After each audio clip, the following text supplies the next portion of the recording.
suppose you haven't noticed the people looking, Anja said. Of course I have, but it's not going to stop me from disagreeing with you, Ira said. Evidently, Anja had lost her appetite. She placed the croissant on the little plate in front of her and took a sip of the lemonade, thinking. There's no point in thinking privately, Anja. We've been through this. Until you master the art of concealing your mental landscape from me, I will have full access. So just tell me whatever it is, whatever those flashing images are supposed to be. Anja turned her head towards the window and focused her gaze on the horizon in the far-off distance. The thinking had stopped. Rows upon rows of plantations stretched across the endless landscape and into the horizon. The sun was steadily rising, up, up, up. Anja had been excited about this, eating a real, authentic French croissant whilst watching the sun find its place in the skies. She had pictured it on her walk here, how wonderful it would be to finally eat a proper meal and feel the quiet morning vibe seeping into her skin. She loved the quiet and the calm.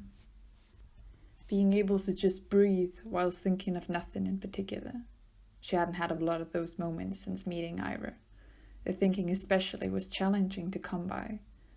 Or it's not that her head was void of thought. In fact, it was more busy than it had ever been. Too busy. Since meeting Ira, her head hadn't stopped spinning.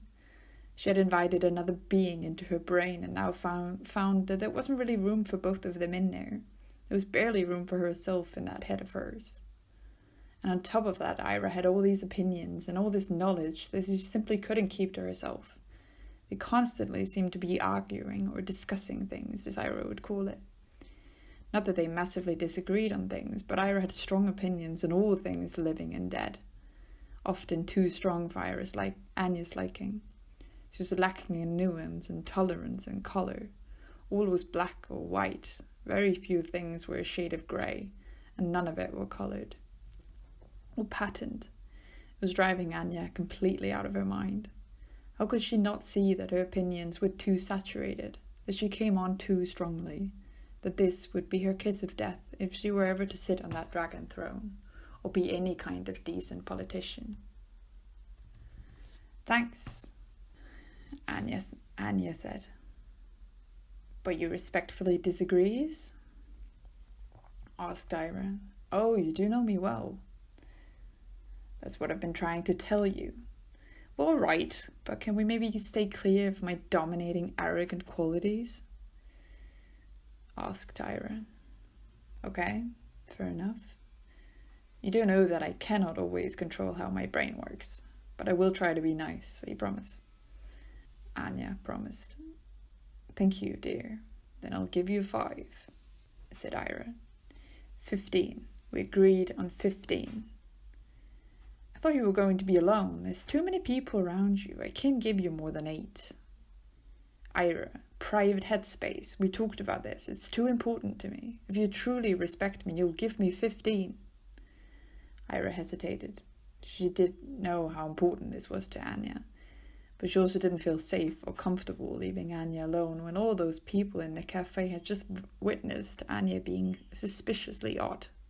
What if they approached her and started questioning her? Or worse, what if they followed her? Who were these people?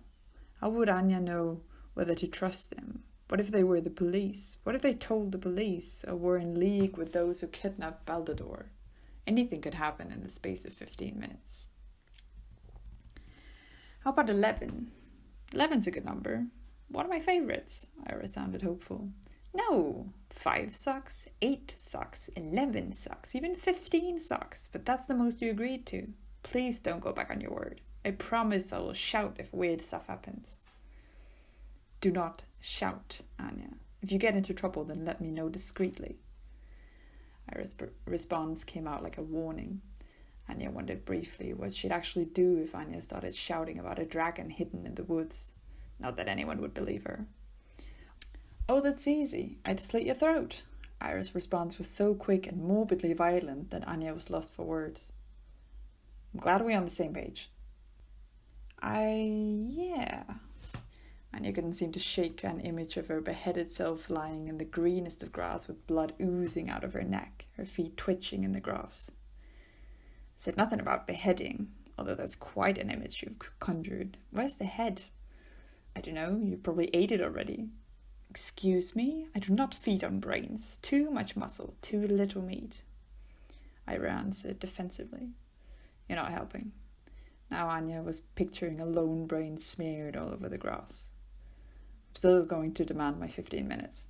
She shook her head and was somehow able to get rid of the blood and gore. Then she turned her attention back on the calm and quiet of the cafe and the morning stillness, which still seemed to linger in the air just a little longer. Ira was dumbfounded and impressed by the careful control with which Anja had replaced two gruesome images with the pleasurable view of the vineyards. Maybe the mind controlled wasn't too out of reach after all. She remembered what her life had been like years and years ago, way before she started practicing mind control herself. How busy her head had been and how exhausted she had felt. She had forgotten what it felt like not to be able to close that mental door. Yes, okay. Take your 15 minutes.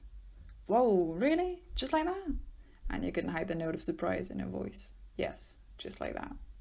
All right, see you in 15. Triumph was colouring Anja's voice. Don't do anything funny. Yes, Mom. Anja sat back in her chair and let out a long breath of exhaustion and relief. Finally alone.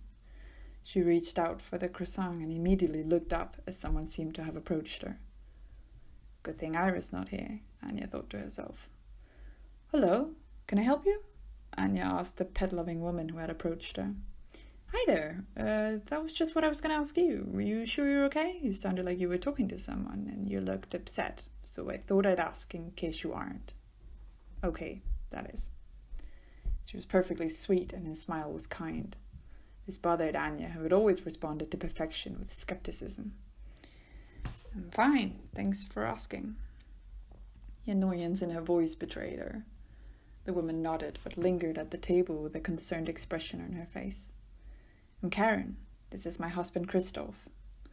She pointed over at the table where she'd been sitting. Anja looked over at the table and then back at Karen and realized Karen's hand was stretched out towards her. Anja took Karen's hand and shook it. I'm Anja.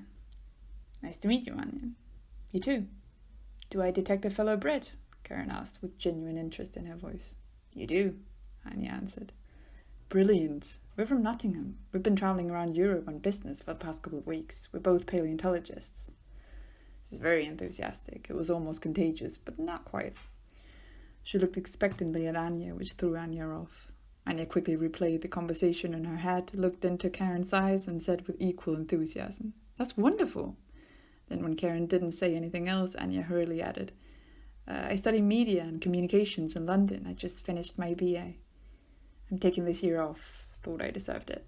This was clearly the correct response as Karen finally nodded and his smile grew wider. How grand! She looked back towards her husband, who seemed lost in his own thoughts, staring into the vast landscape outside. Hey, you want to join us? Anja studied Karen's face. Brits did not usually ask other Brits to sit with them in public spaces. Surely there was a reason for Karen to do this. Maybe she wanted to make sure that Anja was right in her head. Maybe after experiencing Anja having a prolonged conversation with herself, she thought she had to check, in case things weren't right, in case she had shared this cafe space with a nutter. After all, perfect people had this ridiculous need to manage or handle anything not perfect. Maybe this was her attempt to manage Anja. Oh, no, you don't, Anja thought. She flashed Karen a proper big smile and said, No, thank you. I was looking forward to eating this baked sugary good by myself. Alone time, doesn't come by that often.